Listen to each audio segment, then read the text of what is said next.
So this week we'll be reviewing the 2014 horror Creep, directed by Patrick Brice. Find your Fright Fix anywhere you listen to podcasts. Follow us on social media at Fright Fix Podcast and subscribe to our YouTube channel.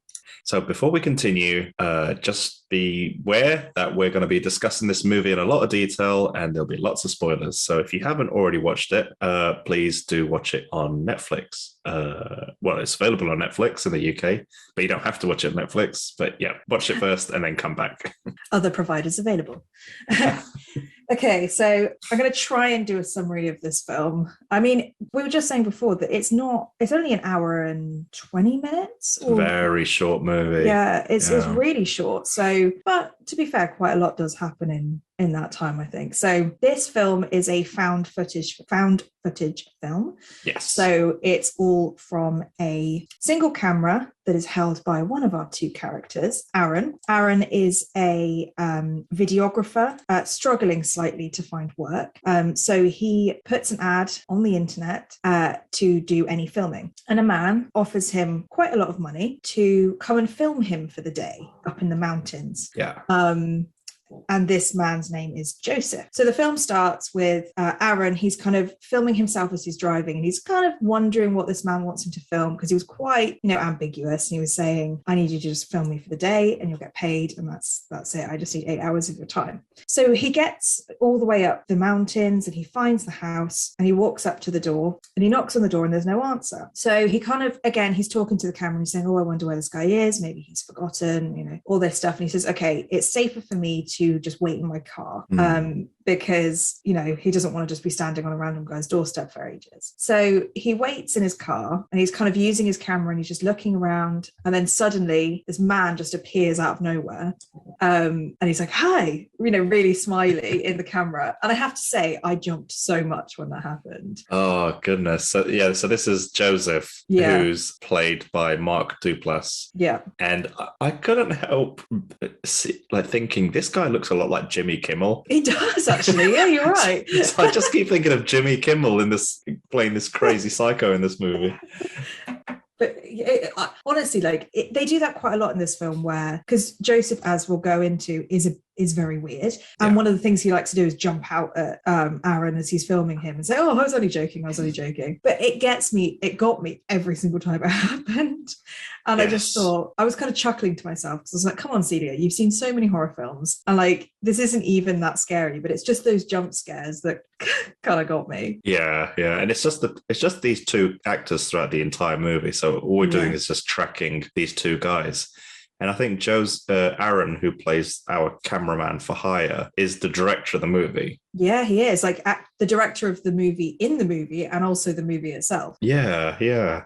And I heard that these two guys, so Mark Duplass and Patrick Brice, just shot this movie in 5 days or something. Yeah. Based on nothing. There was not even a complete script. They kind of improvised most of it. Yeah, I saw that because so Patrick Brice and Mark Duplass wrote it together. So they're the only two people who are credited on this film for everything from writing to directing into acting, which is really cool, I think, that it was actually these two. And I read that they shot the same scenes quite a few times because they were just improvising the whole time. So they would improvise scenes and then do it 5 or 6 times and then put together which ones worked best. Which is so cool thinking about it, because this film is super realistic, I think, and that's what makes it creepy, because it could happen. And I think you can only get that because it naturally is realistic. They haven't made it super high production. I think it would lose a massive element of what it is if it wasn't just the two of them. There's no flashy lights or anything like that. It's very,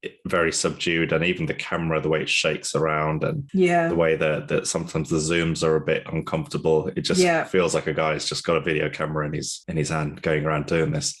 And so the person who, sorry, maybe we'll mention it as we continue through the story, but there is one other person, a lady, and that's played by Mark Duplass's wife in real life. Yeah, and I saw this, and that's so weird because we'll carry on with the story, and then when we get to that bit, we'll explain, because that bit is really cool. I think it's breaking the fourth wall without realizing you're breaking the fourth wall.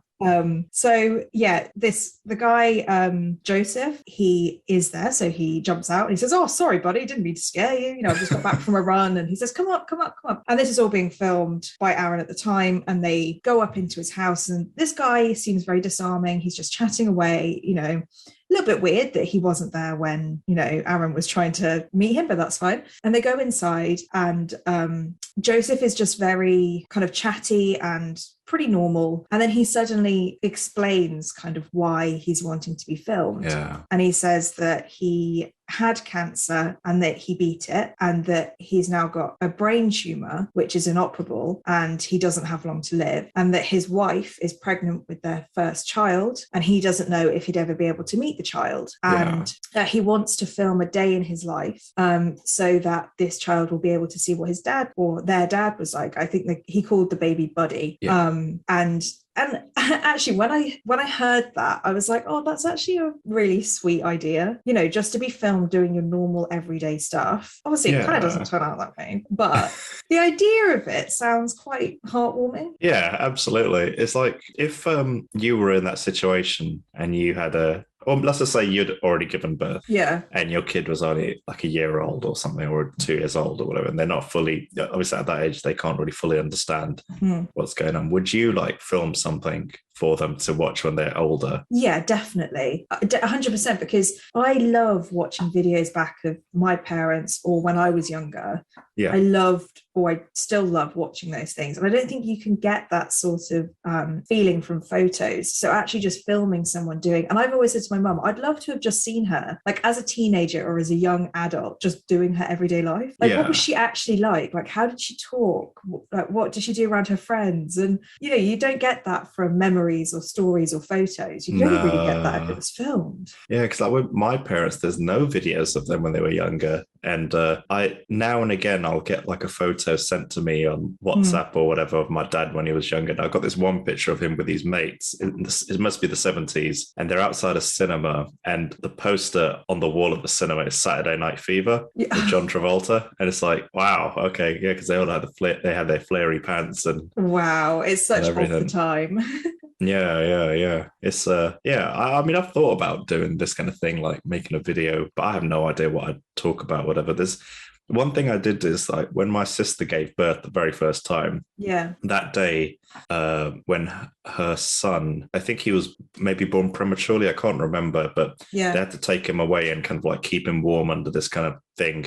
Yeah. And I went with him because I think the father was maybe coming from work or something. I don't remember what it was. He might have gone home for a little while. And when I was with him, I took loads of pictures and videos of him, which I didn't send to my sister. But what I have been doing over the past couple of years is just drip feeding her pictures of that day. Oh, that's so nice. And like this, so it was only like last week when it was his birthday. So I sent her a picture of her holding him. And she was like, no one took any pictures of me holding him. Wow. On that day. So she's just like, it was a nice kind of, I mean, I thought she might would have just laughed it off on it, but she was actually quite surprised. Yeah.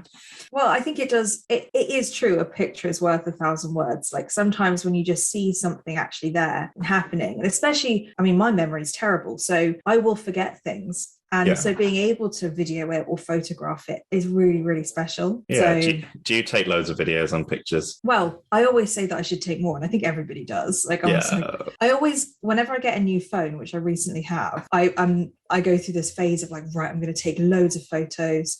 You know, I'm gonna just take a photo a day, or I get everything I see. I think I did it like for 2 days and then stopped. But when I look back at my photos, I do think there are massive gaps where I just never took photos of anything. But I also forget to take photos of things that I'm. Oh man, I'm like the opposite. Where so I have that Google Photos app on my phone, so it backs up all the photos automatically. Yeah. And when I think on iPhone it does something similar, where it's like, 1 year ago today, 6 months ago today. For me, it's got to a point where it's 19 years ago today. Wow. So I got a picture of my dad I sent to him when he was still he's in his 60s now, but I think this was like when he was in his 40s or something. Oh my God. And he still had hair. So it's like that. So I got my first like 1 megapixel camera back in like 2002 or whenever it was, 2001. And yeah, I saved all of those pictures and like backed them up to the cloud. Yeah. The moment that thing existed. But well, that's what's good about now, I suppose, that we can save all those photos in one place and we will just be able to go through. Like with the technology and stuff, with faces that they can, the phones can recognize faces. You could just go back in time and look at all of these people. But it does make me think I should probably take after you and take more photos, because when you're doing things at the time, you're like, oh, this is just my life, like it's boring. But I definitely know that in the future I will want to look back and absolutely. All. So this is what Joseph is doing. He's taking a year video of himself, and at this point with this speech that he's doing, I really noticed how realistic it feels, the acting. In the scene where he's kind of explaining his life story, it could have been a real person. Yes. To me. Did you feel the same? If you took there's a lot of stuff in here. So when Joseph is talking to the camera, if you just saw that scene out of isolation, like as a YouTube clip, you would totally believe it was just some random dude just talking to the camera, just recording like a selfie video or something. Yeah, it's incredible. I think it's probably the most realistic, and pretty much the whole way through, one of the most realistic writing and acting that I have seen in a film, to the point where it's actually real, and that there's no bit where I was like, oh, I'm not sure about that, No. And even all the reactions felt very realistic as well. Like even of Aaron, who's recording the movie, like his, the uneasiness he has at some points, and and how he wants to sometimes, he wants to leave, he wants to go home. Like everything felt very real. Like at no point was it like, come on, dude, you're making a stupid decision. It was all the decisions were fairly measured and fairly like realistic. Absolutely. Well, I was going to say, it's all going very well, and Aaron says, yep, I'm happy to do this. Joseph gives him money and says, right, that's the end of the business transaction, now we're friends. He's very friendly to Aaron. He gives him lots of hugs and says, oh, are you feeling okay? And then he goes, great, okay, let's start the filming. I'm going to take a bath. Just walks upstairs, and Aaron's kind of stood there with the camera, and you obviously, you're thinking, is he supposed to follow him? So he does, because he's like, well, I've been asked to film his whole day, and he goes up to the bathroom, and Joseph is getting naked, and you can tell that Aaron is, even though he doesn't say much, you can see by the way the camera twitches or the way it moves that Aaron is feeling uncomfortable, and Joseph very quickly tries to kind of disarm him and just says, that this is part of my day, and if you don't feel comfortable, let's stop, but this is what I want you to film everything that I do. And he has this like weird social awkwardness, I think, Joseph, that's quite disarming, because it's like, okay, I think this guy's just a bit of a weirdo. There's nothing wrong with what he's doing, really, because he has said like that's what he wants Aaron to do, is to film his whole day. But it is very weird to get naked in front of a stranger. I think you're right. It started to get a bit strange at that point, but then before it got to the kind of crescendo of that weirdness, it cut to him in the bath and explaining why he's doing the whole bath video, and he's saying, oh yeah, when I was a kid, we called it tubby time or something, like getting in the bathtub, tubby time. And it's all very kind of sweet and innocent, and because he pretends to have his baby with him in the bath and is playing with him, and part of you's thinking, oh, this is really weird, but then the other part of you's like, but he's dying and he's not going to be able to do this, so he kind of pretends to lay the baby on his stomach and talks to him, and it's so strange. But also, I kind of get it. And it toys with your brain, because people are just a bit weird. There are people that are very socially awkward or are going through stuff that means that they are going to do things that are slightly out of the ordinary. But especially when going through, like, knowing that you're going to die and you're just desperate to connect with your unborn child. Exactly. In any way possible. So it's almost like, I mean, what would you do in that situation if you'd been told this story and then the first thing they do is go upstairs and try and have a bath? What would you do? Would you carry on filming? It's a bit of an odd one, because like if the guy's paid me $1,000 and he just wants me to film him for 8 hours, I think that was the agreed period. And if he wants me to film him taking a bath, then I'll just do whatever he wants. I mean, especially if he's do anything for $1,000. I mean, I'll film whatever he wants me to. Yeah, I'd film whatever he wants me to film. Obviously, if it gets a bit weird and it gets a bit like a bit creepy, then I'd do my best to escape, or at least just decline and just leave. Yeah. But up until that point, it all seems reasonable to a degree. Yeah, because you can't say normal, can you? You can't say like, oh, it's a normal thing to do, but it's not, it wouldn't make you turn around and say, no, I'm not doing this. No, I think when it's just when he explains the whole brain tumor thing, and that is for his unborn child, you kind of start discounting a lot of stuff, and you start, giving them a bit more leeway than you normally would. Yeah, exactly. So he has this bath, and then he says, right, we're going to go on a walk. Do you want to grab a coat? Because Aaron's not wearing a coat, and he says it might get pretty chilly, go and grab a coat. And so Aaron kind of films himself going and grabbing a coat from a cupboard, and as he opens the cupboard, he screams because he sees this like wolf mask. Oh gosh, that was scary. That was scary, wasn't it? I think so much in this is like you kind of don't know where it's going to go. No. So you're like, is it about to turn supernatural? Like what? Because it seems so not innocent. It's really hard to describe without seeing it, but you don't know where it's going to go. So he kind of screams at this mask, and Joseph runs in and says, oh, sorry, this is just Peach Fuzz. Peach Fuzz, which is such a funny name. Yeah. For anything, actually. And he's like, Peach Fuzz was a character that my dad created. And I can't remember why he created him, but he sang a song or something. And so Joseph puts the mask on, and Aaron kind of films him because he's like, oh, this my son would like to see this. So he puts the mask on and like dances around and says this song. And it's just...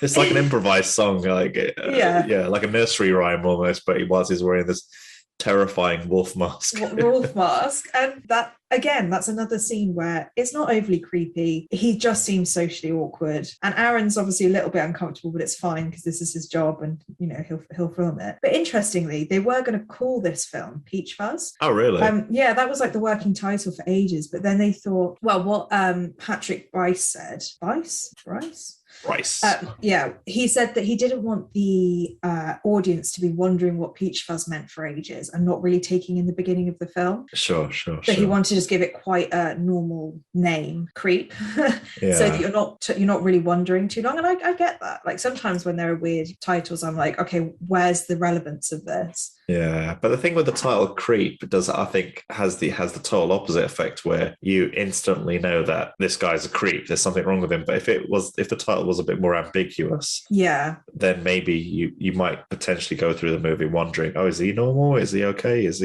your mind just playing tricks on you? Like that's actually a really good point. Yeah, because it would have been cool if he was just built up to be a very likable character. Yeah, and because there was a moment where I thought what was going to happen was we're being led to believe that maybe Joseph is a creep or whatever, or a weirdo, but it turns out that the cameraman is the one with the agenda. I thought that as well. Oh, you did? Oh.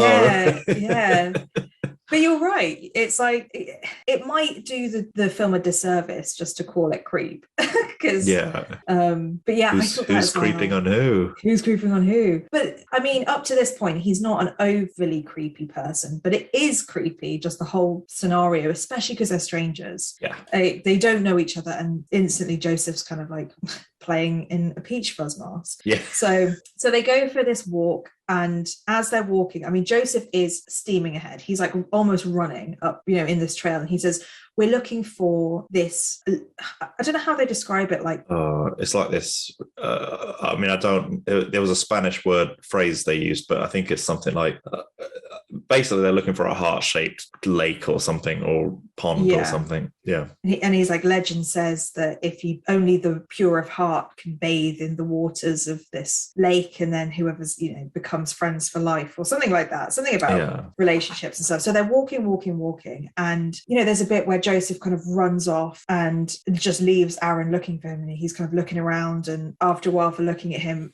Joseph does the same thing he did before and jumps out and scares the living daylights out of me, but also out of Aaron this time. And he like jumps out and he's like, I saw you wanted to kill me for a second. I saw hatred in your eyes, to Aaron. Yeah. He's like, no, I don't hate you. That's scary. Like, don't jump out at me. Yeah. And that's, again, another bit where it's like, is this man just really does not understand social interaction? It's like, you don't just jump out at random people and think it's funny. Like, it's not funny. It's scary. No, because even right at the beginning of the movie, when Aaron like sees when Aaron first goes to the house and he sees the axe, Joseph asks him, did you think I was going to kill you with that axe? Yeah. And Aaron's just like, no, it's just like all these little hints throughout the movie. Yeah, and he doesn't quite get that, like, it is a bit weird to have a stranger filming you all day, and you shouldn't really jump out at someone you don't really know because you don't know what their reaction's going to be. And you can tell that Aaron's getting more and more nervous because all of these weird things are happening. It's not quite enough to make him go, but it is starting to kind of creep up on him as it were. Oh, yes. Yeah. So they carry on walking, and then Aaron says, look, I'm getting really hungry, and do you know where we are? Because we've been walking for quite a while. And Joseph's kind of like not really, but he's like, it's fine. Like, I don't know how we got here, and I don't know how to get back, but I'm sure it'll be fine. And that, my heart sank at that point. I was like, oh, how horrible would that be? This is where it ends. Yeah, like he's just took you out into the woods and you're just going to get lost and he's going to eat you or something. But lo and behold, Joseph finds a heart-shaped lake. Well, it's a heart carved out of rock. Yeah. And they kind of have this really sweet moment where, Aaron was getting really stressed and you can tell he was really anxious because he wanted to get back. And then Joseph finds this rock and then Aaron's like, you were telling the truth. And they both wash their feet in the water and they like put little bits of water on each other's face. And yeah. And then Joseph even carves like J for A with a heart around it. Yeah. So what was that about, man? I know. And it's like all the different ways that someone could be creepy, like jumping out at you, getting naked in front of you, like being too overly friendly, not being able to be relied on. Everything's happening at once, but it seems that is. And then Joseph says, look, I know a great pancake place. We'll just go there and get food. And I thought that forest scene was going to last for way longer. Like they were going to have to try and struggle to get out. But then the next scene is just them eating pancakes in a cafe. Yeah, there's this constant dipping in and out of so not only is Joseph kind of taking Aaron out of his comfort zone and kind of having this power over him to suddenly then just like being a man of his word and taking him back to a restaurant. It's like it's just this constant hot and cold, which kind of screws up with Aaron's mind. I mean, it screwed with my mind throughout the movie. Exactly, because there are so many films where you were just screaming at the TV saying, just get out of there, get out of there. It's so obvious. But in this case, it isn't obvious until later on that something is weird. And so you do spend a lot of the time just wondering what's happening. So they're eating their pancakes. And then Joseph says, what are you most ashamed of? You do not ask a stranger that question. Like, it's so invasive. And again, it just knocks you off guard because you just think, why would you ask someone that? But Aaron answers and he tells a story about when he wet himself when he was younger. And then Joseph says, well, I'm really ashamed of something I did today and I need to apologize to you. And you think, uh-oh. What's he done? And then he says, look, I've got these photos that I took of you when you were waiting for me. He asks, doesn't he ask Aaron to turn the camera off at this point? Is that later on? That's later on. Oh, is it? Oh, okay. I think this time he gets his phone out and he says, look, I took photos of you when you were waiting for me and I was hiding and I was watching you because I wanted to see if you were a creep or not. And again, like, it's kind of normal in a weird way, like to do that, to be like, okay, I'm going to hide and just see this person, like make sure it's not somebody who they're not, if there's 3 people with him or if he's got like a gun, well, you might not be able to see that, but and that he looks normal. So he's like, I'm so sorry, I shouldn't have done that. And they're kind of like okay about it. But Joseph throughout is so intense with everything he says. And he really stares at Aaron. And it's like, it just sends shivers up your spine but not for any reason, really. Aaron says, look, it's fine.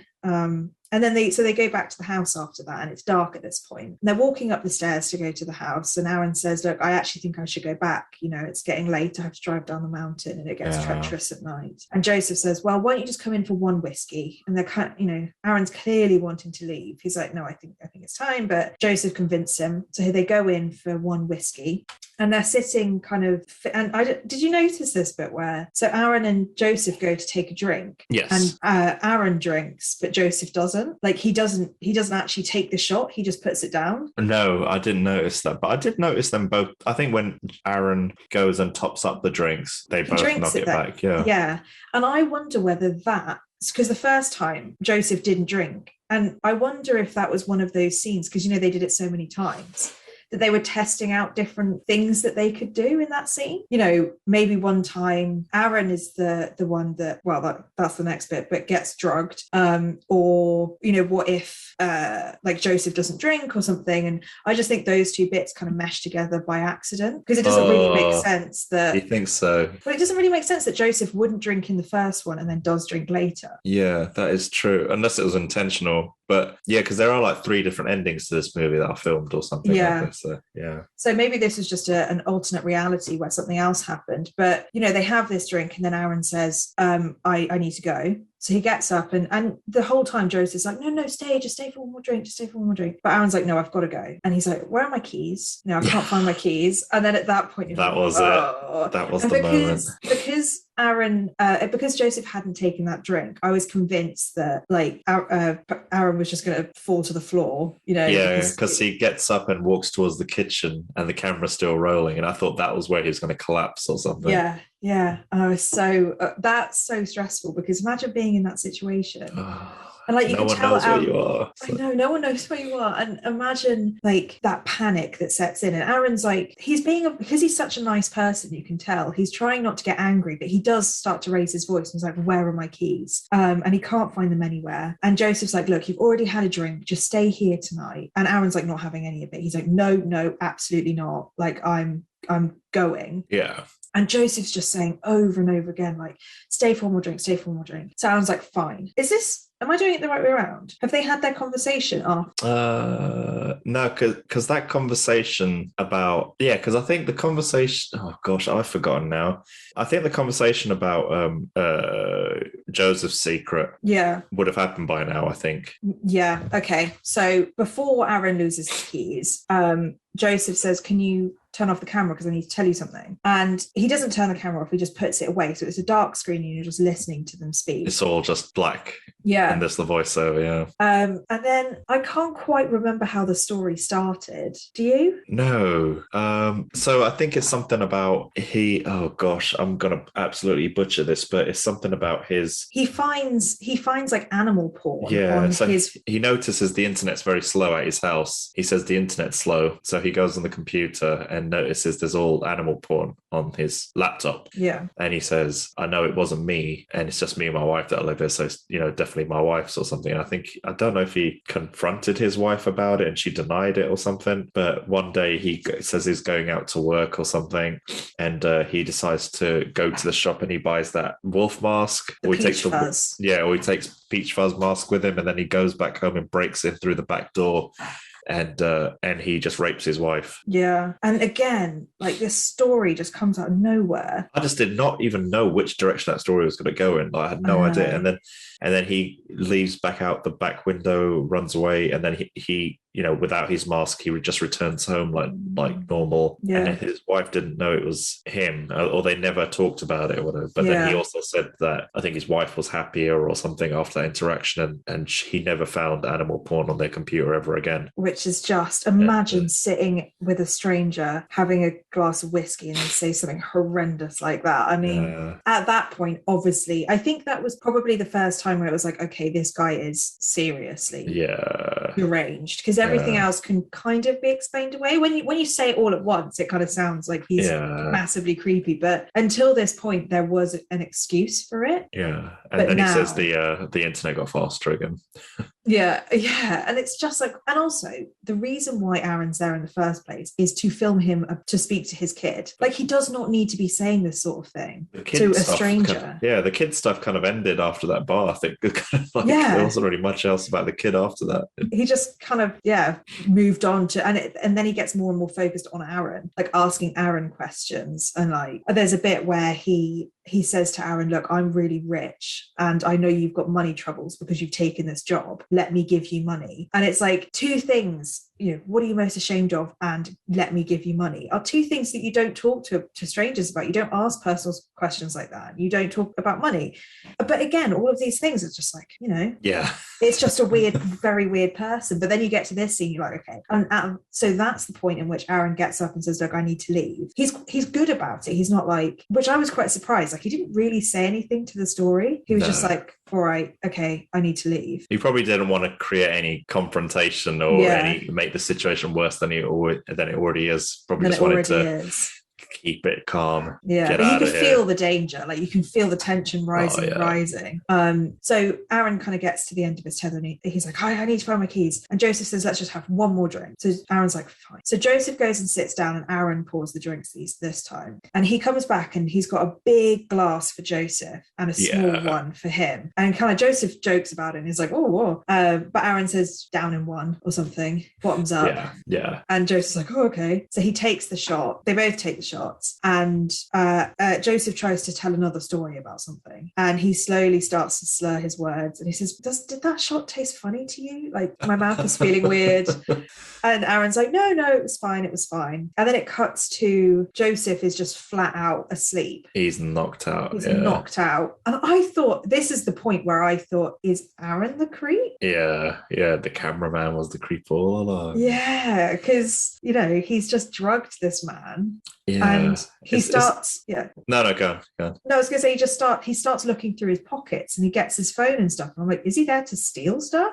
And then I realized he's looking for his keys. But still, there was that moment where I was like, oh my God, this film has just taken a massive turn. Yeah. And then does he finds Joseph's phone, right? Yeah, he finds Joseph's phone. And then does the phone start ringing or does he dial a number? The phone starts ringing because then he runs away with the phone because he's like, oh no, I don't want Joseph to wake up because the ringtone's really loud. Yeah. So then he goes into one of the side rooms or something, locks himself in there, and it's a woman speaking on the other side of the phone. And Aaron's just like, oh, this must be Joseph's pregnant wife. Yeah, because she says, oh, this is Angela. And that's the name that Joseph had given to him, that it was his wife. Yeah. But then I can't remember how the conversation went, but it's eventually revealed to him. Basically, Angela says, I'm not his wife, I'm his sister. Yeah. You need to just tell me where you are. I'll come get help or whatever. And you need to just get out of the house. Yeah. So it becomes clear that, firstly, Angela isn't Joseph's wife, it's his sister. And this house it's not recognized. So that's not, Angela doesn't know this house. And Angela's like, get out of the house. Yeah. My brother isn't well. And more importantly, if Angela's not real, his story's not real. Yeah. Like, he doesn't have a pregnant wife and he's probably not dying. And actually, she says, like, everything he's told you is a lie. Like, don't believe anything he's told you. It's like, oh no, that means all of this was a lie. Yeah, exactly. And then Joseph gets up. No, Aaron gets up off the phone. He goes back into the living room where he left Joseph. And Joseph, who was like paralytic a moment ago, is nowhere to be seen. It's not there. Which was so scary. But because were you going to say earlier that the Angela on the phone, or did you say that earlier that it's Joseph, like the actor who plays Joseph's wife? Yeah, so it's Mark Duplass's wife in real life. Her name's Katie Aselton.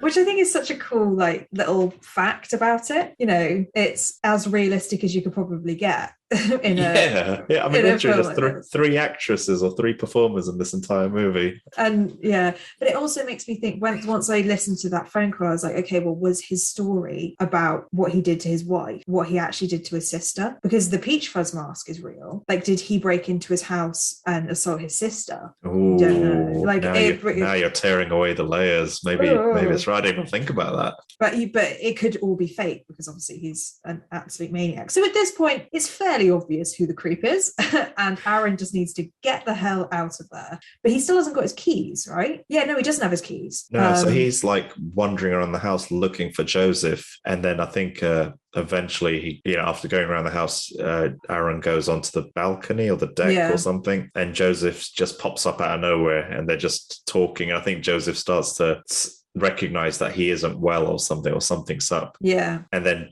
next thing you know, he just like bolts it back into the house and runs away. Yeah. And runs downstairs. And then once again, Aaron is left alone in a house with a freaking crazy Joseph running around. And then we're following Aaron slowly, step by step. And I was just like, oh, where the hell is Joseph going to jump out from this time? It was so stressful. So Aaron works his way down the stairs slowly. And as he's going down the stairs, he can see the front door of the house. And then it's revealed to him that there's someone blocking the front door of the house. And as he walks further down the stairs, he sees Joseph's legs and then Joseph's torso, and he goes downstairs a bit more, and then he sees Joseph's head, but it isn't Joseph's head. Joseph is wearing the peach fuzz wolf mask. The bloody peach fuzz mask. And he's just standing there with his arms out wide, just and his legs spread apart, just blocking this front door. Yeah. And he's just there looking at Aaron, and Aaron is like saying, he needs to get out, or what, you're just trying to make me scared. And Joseph's just like growling and grunting, and his grunts and growls getting louder. And Aaron is just like, I'm really scared.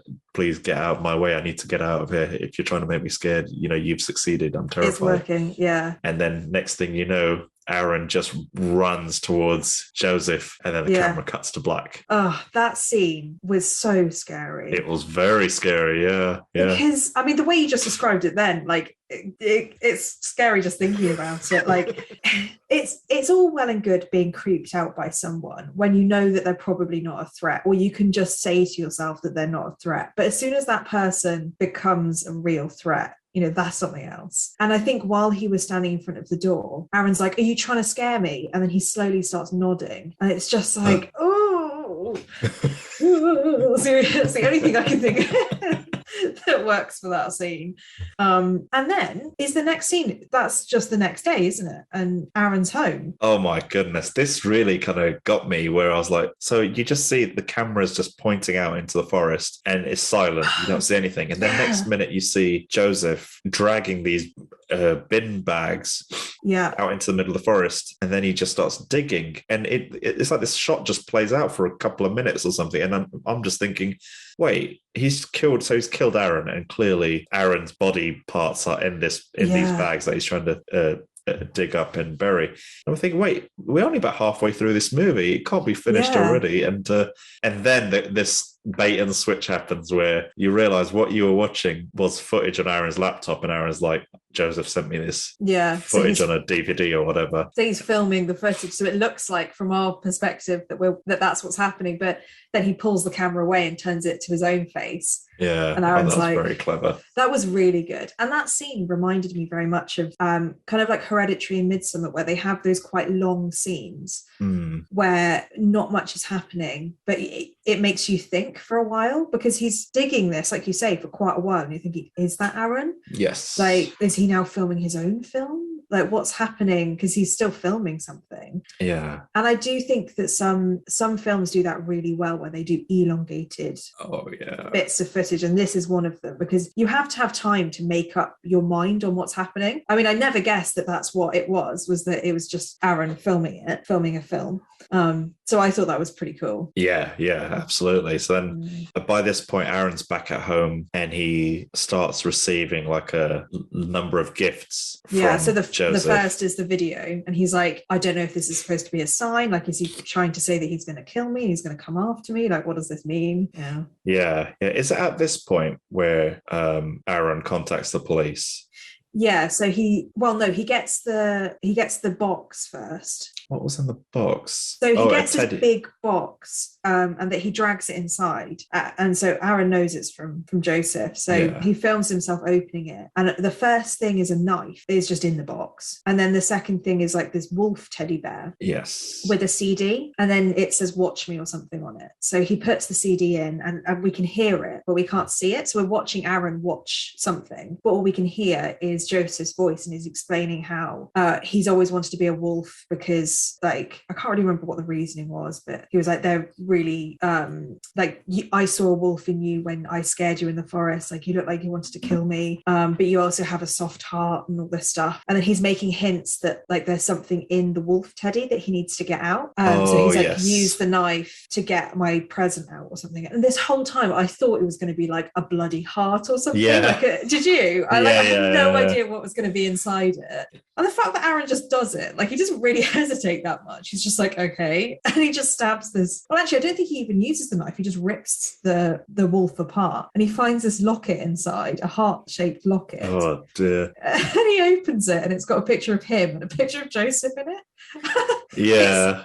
I would cry. I would just move away forever. It's the creepiest thing ever. I would have just got the police involved and said, this is a picture of the guy who's stalking me. Like, Yeah, and I think, oh gosh, it's an entire series of scenes after that where where Aaron's at home. So you see a few days of Aaron just trying to come to terms with this whole thing, what's happening, right? And I think, doesn't Aaron start hearing like noises in his home or something? Oh, that was the scariest scene for me. Yeah. Was because Aaron, was that a reference to the scene or did you just sniff? Because that's exactly what the scariest bit for me was when he heard that sniff in his house. Do you remember that? Oh no, I just sniffed because my nose was running a little bit. What timing? I thought you were doing it to like add power to my point. No, because there's that bit where Aaron's like filming himself in the dark and he's like, I can't sleep, like it feels weird. And then he hears like a sniff. Yeah. Oh my God. That freaked me out so much because the way the camera was positioned is so Aaron's laying in bed filming himself, but Aaron is kind of off to the right a little bit, and there's this giant dark void behind him on the left. And I was thinking, is Peach Fuzz going to appear? In that darkness or something? And then maybe Aaron didn't even notice Peach Fuzz was there, but we see Peach Fuzz. Yeah. Oh, that's what I was thinking as well. And I was just so freaked out because that sniff, when there's like a creak or a bang or something in a haunted house, you can just say that that's, old water pipes or whatever. You can't fake a sniff. Like a sniff isn't anything else other than a human person sniffing. So, and it was so close to him as well. And he freaks out. He like jumps up and he turns up. And it's so funny because he's like, no, lights. He's like, that's what you would do in real life. Yeah, you would. He's like, make noise. I'm all right. So he turns on all the lights. And then you see, so he's left his camera in his bedroom and you can see right through to the front door, and behind him outside is Joseph just standing right at the door, which I don't understand how he was definitely in the house sniffing, or actually what it might have been was, so the next day, just skipping ahead a tiny bit, the next day he wakes up and his screen is broken in the window in his bedroom, and I wonder whether Joseph was like right up against the window and sniffed But anyway, he ends up being outside. He's not actually in the house. No, he's outside. Yeah. So Joseph is so Aaron's like marching around his house looking for where Joseph is, and you just see Joseph appear in the doorway. Yeah. Whilst Aaron isn't looking, and then by the time Aaron comes back into the kitchen, Joseph kind of runs away. Yeah. And then Aaron goes outside onto the front of his house and starts looking around the perimeter of the house, and I think he goes around, follows the noise round to the back of the house, and he sees like his garbage is kind of like all over the place. It's like it's been rummaged around through, right? Which I would never do. I would never go outside of my house. Well, he's probably out there. Like that was a bit. We might have been in there. Yeah, do they? You just want to get as far away as possible. But that scene where he's going around going, lights, turn all the lights on, make a lot of noise. I read that this film was originally going to be kind of like a comedy horror, or it wasn't going to be. Yeah. Weirdly, it was going to be not like a dark horror. It was going to be some sort of satirical comedy horror. And that they tested this film out on their friends, and their friends said this shouldn't be a comedy. This can go creepy. Like get it as creepy as possible. Yeah. So that's the way that they went. But this scene is the only scene where I can see that being the case. The comedy element. That was the only bit where I'd say, okay, I can kind of see that, because nothing else in this film is funny. It's weird, but it's not funny. So I'm glad they went this way with it, not doing a dark comedy. Yeah. It's it reminds me of this movie I watched years ago. I think it might have been French or from Belgium or somewhere. I don't remember. But it's about these two filmmakers that follow, might be two or three filmmakers that follow around this guy who's like a serial killer, and they just video him like it's a documentary. Oh, wow. And it's called Man Bites Dog. And it's one of these films that starts off very comedic a little bit. And, but then slowly deteriorates into real serious stuff. And the movie reminds me a lot of that. I wonder if there's some kind of inspiration there. Potentially. I mean, I can't imagine this as a comedy. And they must have had to change a lot of it to make it this way. Yeah. But then again, like with horror and comedy, I think the line is quite thin, to be honest, especially with... Yeah. Because I think, do you ever watch those movie trailers when they find like a comedy movie or just like a random movie, and if someone will recut the trailer and add scary music and make it seem really sinister. Yeah, like there's a Mary Poppins one that makes Scary Mary or whatever they called it. I like those. There's one with Ross from Friends where they take a bunch of Ross's comedy moments from Friends out of context and they take away the laugh track. And and they make him sound like a freaking psycho. That's so funny. I remember we had to do that at school. Like we had to write like a plot, an advert for a film and do it in a different genre. And it's so easy, I feel like, to do horror into comedy because you can just say that everything is just over the top or like Scary Movie kind of, or the other way around. Like you say, if you take the laugh track out of some stuff, like some stuff just doesn't land very well unless you're being forced to laugh along with other people. No, because when they have that laugh track, there's actually like a long gap when no one's talking and they add the laugh track into it. So if Ross says something and then there's just a long pause afterwards and everyone's just looking at him, it's quite uneasy, isn't it? Yeah, because I saw a compilation of when someone had just taken the laugh track out of Friends. Like they hadn't made it into a horror or anything, but just the awkwardness of like waiting for this laughter that you can't hear to die out. And then they start speaking again. That must have been so hard. Imagine if like the actors then go around their life, like they say a punchline and then they just go silent for like a few seconds. Just wait, and then they're like, oh, hang on, that's not normal. Or imagine they were going to re-edited the sound entirely and just amplified the footsteps and all the echoes in the room and everything. So I love that. I love it when people do that, when they add echoes and footsteps. It just makes everything so awkward. Especially when they do it for dance videos like Michael Jackson songs and you just like him like squeaking on the floor. Shoes, yeah. But anyway, back to the horrific scene that we were just describing. So that it cuts to the next day and he finds that his screen on his window's been ripped. So he didn't actually find Joseph in the end. The screen's been ripped and it says there's a CD on his windowsill and it says like my final video or something like that. Yeah. So he watches this video and it's Joseph. Aaron watches it and it's Joseph and he seems fairly normal as Joseph can come across. And he is saying, look, I know I'm ill. I know I've got things wrong with me and I have taken it too far and I totally understand it. He was like, I was angry that you threw away my pendant, but I get it. Like I've overstepped the line. I've and he kind of explains himself as he's just a very lonely person. Yeah. And that he just wanted a friend and he didn't know how to do it. So he made up the story and he just got obsessed with Aaron's kindness. You know, it wasn't like it never went into like a sexual place because that's what I thought might happen. Yeah. But it never was. It was like, I wanted to be your friend and I'm so bad at it. And he tells a story about how he wanted to be an actor. But then he realized that he likes acting in real life, not on film. Yeah. So he's kind of trying to explain why he is the way he is. And he says, I want to apologize to you in person. So at 11 o'clock tomorrow morning, I'm going to be at this lake. And he shows where he is. And it's a very open place with lots of people. He's like, if you'd like to meet me, I'd like to say goodbye and we can just end it here. And so Aaron now has to consider going. And this is where I wanted to ask you, would you go? So no, I don't know if I would, or I would call the police and say this guy wants me to meet him. I need you to be there, whatever. Yeah. But I think when he gets the final DVD, Aaron calls the police, doesn't he? And the police. Yeah, he actually calls the police when he gets that box. Oh, when he gets the box, and the police basically say like, we don't have enough information because Aaron doesn't know Joseph's real name. He doesn't know anything about him.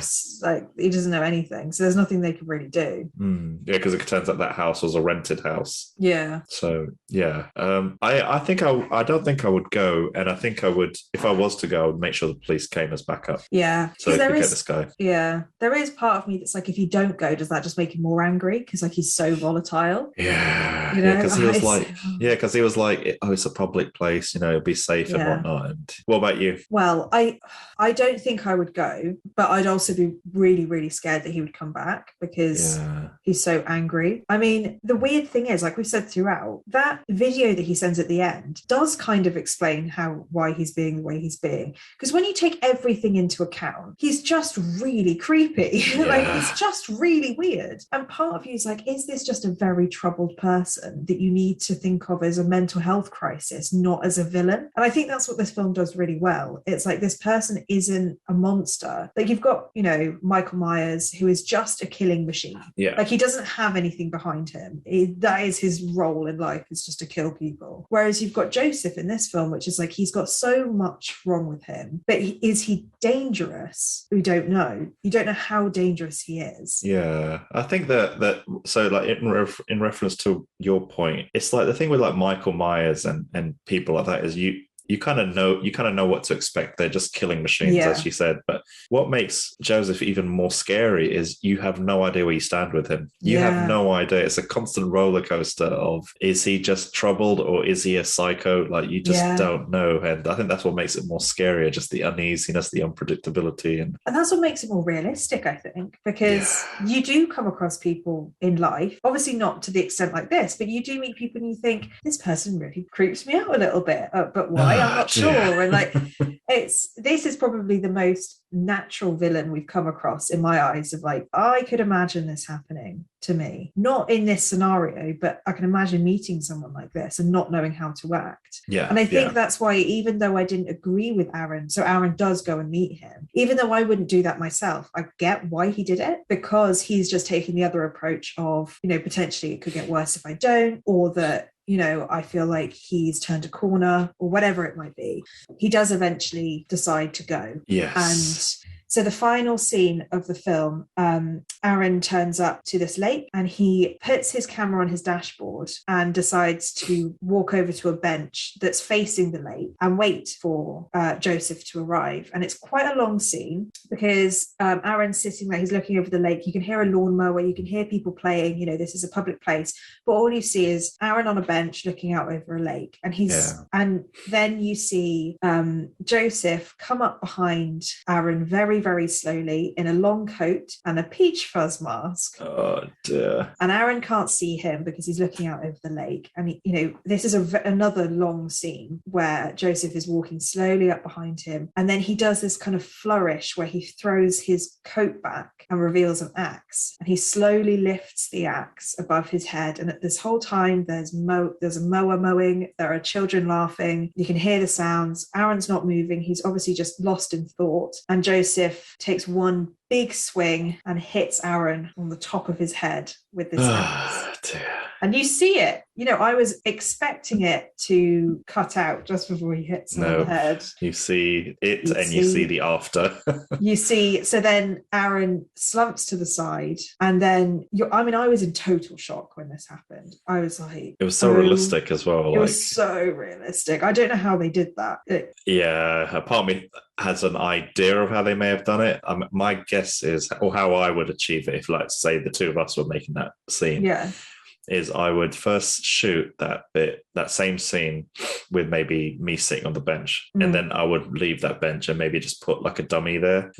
Or not a dummy, but like maybe just something to represent me, to say a dummy, and then I would shoot you going up with the axe. And then I would take both of those takes, split them in half, so crop half out of each. And then superimpose them, and then then put it in time. Kind of stitch them together. But this is again like Midsummer, when the old people jump off the cliff and you see them hit the ground. It doesn't cut away. It's one continuous shot. And so that really surprised me, because you see it and Aaron slumps to the side, and then you find out that it's the same thing as what happened with the digging scene with Joseph, is that the scene that we just watched of the lake is being filmed by the camera from a laptop. And so the camera pulls out and turns around, and it's Joseph with the camera now, and he says something here which was going to be one of the points of, like, I thought was a bit ridiculous, like, why didn't Aaron turn around? Like, he was sat looking at the lake for ages, knowing he was going to meet a crazy person. Like, why was he not looking around him? No.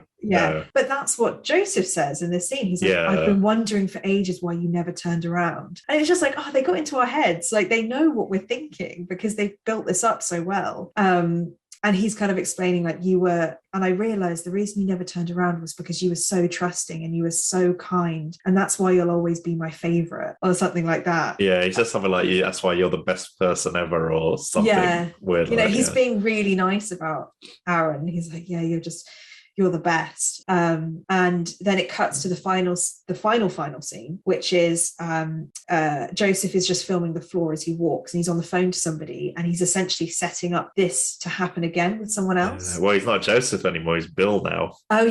He's changed his name, and he says, like, so it's just a day rate, 8 hours, I'll give you, $1,000, and you just need to film me for the day, and I'll explain everything when I see you. And as he's walking, he opens this cupboard, and there are loads and loads of VHS VHSs and CDs with different people's names on it. And he adds to his collection Aaron on a CD with a heart underneath it. Oh, dear.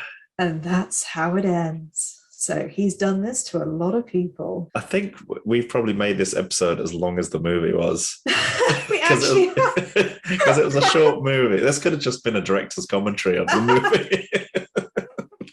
It was a very short movie. It's like just over an hour or something. Yeah, and that was it. And then you're just left thinking, oh my God. No, and I think we did. I mean, I've probably given all my thoughts throughout that. So I think we should do our ratings. Yeah. So what was your Fright Fix rating?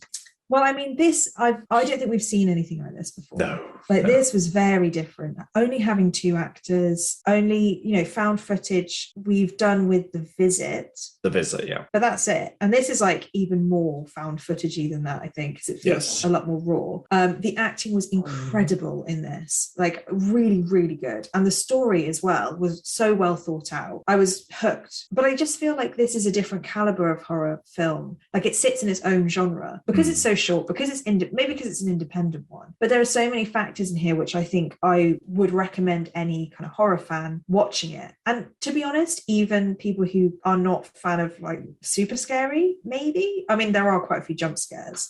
But either way, I really, really like this film. I'm going to give this a 9 out of 10. Oh, I think I have to, because it honestly, for what it is, it's really good. Yes. Yeah. What about you? I think your score's fair, to be honest. Yeah. It was just a short film. I think I would have totally dismissed this, but when I saw the Blumhouse logo at the beginning of the movie, I was kind of like, they normally make good stuff, so I always get excited whenever I see their logo. But I also had never heard of this movie. I just fully expected it to be a bit lame. But I mean, but for what the movie was, it was very scary at some points. And I thought the acting, like you said, the acting was great. I don't have a huge amount to complain about. No. It was a short movie. It didn't overpromise, but it definitely gave me more scares than I expected. I just thought this was going to be like one of them low budget, crappy, straight to DVD type things. I think, I don't know, the number that comes to mind for some reason is 8 out of 10. But I'm not. I don't have a reason for docking it 2 marks. Really, that's the thing. So I don't know why 8 just comes to my mind. It's just. But you've got to go with what your heart's telling you. Yeah. As Joseph would say, the heart is important. You've got to do what it says. Yeah, so that makes it about 8.5 as a Fright Fix score. I mean, that's pretty high for a film that, I didn't have, because I think I've seen this before, but I do not remember anything that happened. I just remember it being a found footage film and it being very, very low budget, but that's all I remember. But this has been advertised to me on Netflix for ages. And it keeps coming up, and there's a Creep 2 as well. And I think they're planning to do a Creep 3. So obviously Joseph doesn't go anywhere anytime soon. He's going to carry on his rampage for a bit longer. But I just think that, it's a really interesting story, and I don't think it's something we'll forget anytime soon. We hope you enjoyed this week's Fright Fix. Join us next week as we explore a new horror film. If you have any suggestions of movies you want us to cover, contact us on Instagram or Twitter, or you can email us at podcast@frightfix.com. See you next time.